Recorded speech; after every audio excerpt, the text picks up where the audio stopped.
Muy bien, continuamos con el problema F y en este caso ya vamos a trabajar con problemas en los cuales la partícula se va a estar moviendo verticalmente.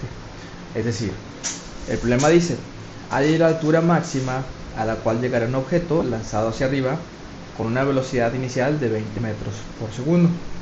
Bueno, vamos a ver.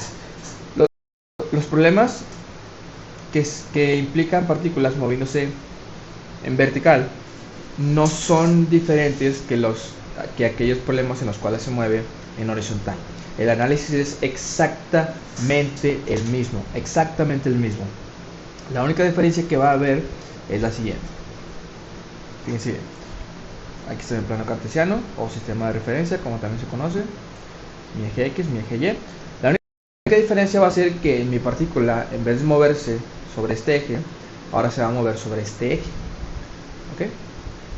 Bueno, entonces esa va a ser la única diferencia, junto con la siguiente, de que mi aceleración para movimientos en vertical, siempre y cuando el movimiento sea en caída libre, es decir, que el objeto esté moviéndose por el aire independientemente de cualquier otra cosa, es decir, que esté, ¿cómo te explico? Que no haya ninguna otra influencia sobre la partícula más que la gravedad. Por ejemplo, este problema, ¿de qué se trata? Pues yo tengo un objeto que, como sabemos, pues podemos poner en la posición inicial 0. Es decir, yo puedo poner ya mi objeto aquí. Y al hacer eso, yo digo que su posición inicial, te fijas cómo ahora uso la variable y para hablar de las posiciones, porque estamos sobre el eje y. Bueno, yo puedo decir que su posición inicial es 0 metros. Bueno, el objeto se va a lanzar hacia arriba. Entonces, ¿qué va a pasar? El objeto se va a lanzar, va a estar subiendo hasta que alcance su cumbre y luego va a bajar. Durante todo ese trayecto, el objeto está dejado a su suerte. Es decir, no hay otra fuerza que actúe sobre la partícula salvo la gravedad. Si eso ocurre, se dice que el objeto está en caída libre, aunque no exactamente esté cayendo. Es decir, cuando el objeto está subiendo, también se le llama caída libre. A todo el recorrido se le llama caída libre, no solo la sección en la cual el objeto está cayendo. Bueno, si eso sucede, la aceleración va a ser siempre menos 9.8 metros sobre segundo cuadrado. Incluso aunque en el problema jamás te digan cuál es la aceleración del objeto, si tú sabes que el objeto está en caída libre, tú automáticamente puedes poner en tu sección de datos este valor, siempre, en automático o por default. Bueno, ya tenemos los datos. Ahora bien, ¿qué más tenemos? Pues tenemos la velocidad inicial de la partícula y la voy a escribir. La velocidad inicial de la partícula es 20. Muy bien. ¿Y qué más sé? Pues bueno, sé lo siguiente, fíjate bien. Aparentemente, al haber leído el problema, yo ya no puedo obtener otro dato.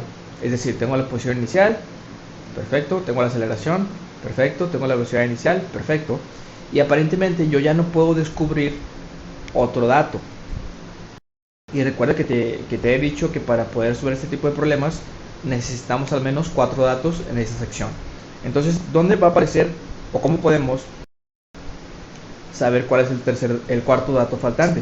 Bueno, por lo siguiente, observa, la altura máxima a la cual llegará el objeto es, vamos a poner que es esta. Hasta aquí llega el objeto, esta es su altura máxima. La voy a denominar YF o posición final, y luego el objeto va a caer otra vez. Entonces, fíjate bien cómo podemos obtener el dato faltante, haciendo un razonamiento muy sencillo. Ese razonamiento es el siguiente. Como todo mi trayecto va desde ese punto hasta este punto, es todo lo que yo quiero analizar. Bueno, yo puedo saber cuál es la velocidad final justo en ese punto. Yo puedo saberla. ¿Cómo? Muy sencillo. Si te das cuenta, observa cuando el objeto alcanza su cumbre, es decir, su posición máxima, su altura máxima, y date cuenta que cuando eso ocurre, la velocidad final del objeto justo en ese instante es cero. Es decir, llega momentáneamente al reposo y luego cae de nuevo. ¿Estás de acuerdo? Entonces, por eso podemos decir que la velocidad final va a ser cero. Es un razonamiento bastante sencillo.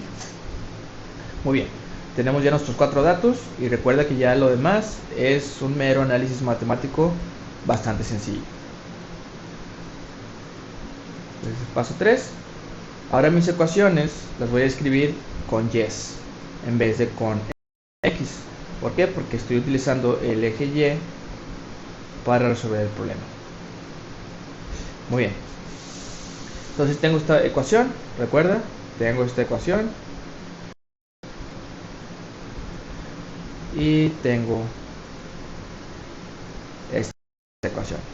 Más.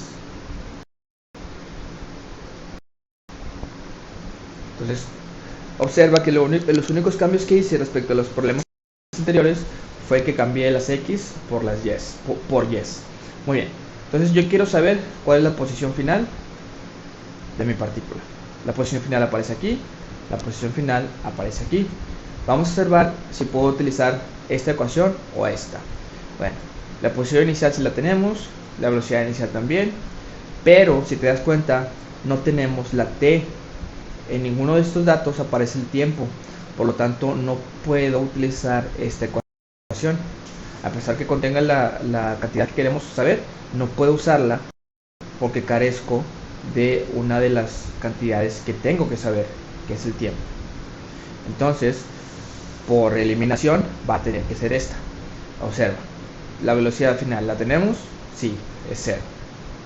La velocidad inicial la tenemos, sí, es 20.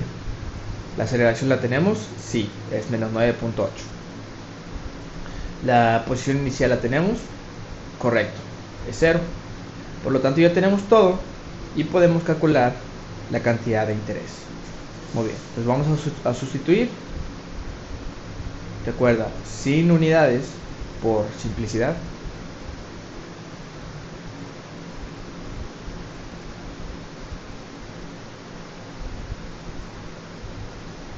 Eso nos va a quedar así. La limpiamos un poco.